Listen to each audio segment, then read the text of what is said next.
Friday the 13th was released in 1980 as a direct response to the success of John Carpenter's Halloween. Created by Seamus Cunningham, the film was developed as a low-budget slasher designed to capitalize on the rising popularity of horror films, centered around masked killers and unsuspecting, horny teenagers, and famously promoting the film before a script was even written.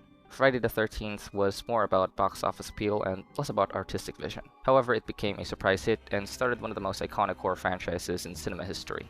As a film, Friday the 13th is a bit of a mixed bag in my opinion. While it's without a doubt a classic to the slasher subgenre, it suffers with pacing that absolutely drags, especially in the first half, and a mystery angle that feels tensionless due to its lack of build-up or any real setup.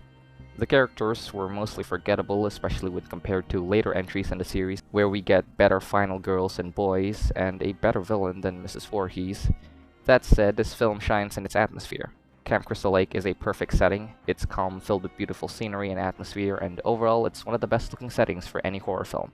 The score by Harry Manfredini is iconic and instantly chilling, and the kills, while dated, are creative and gruesome. Best of all, it's Betsy Palmer's unhinged performance as Mrs. Voorhees, which elevates the third act and leaves a lasting impression, even if she just randomly appears out of nowhere. There's enough here to see why this film became a horror staple, even if a lot of it has not aged well.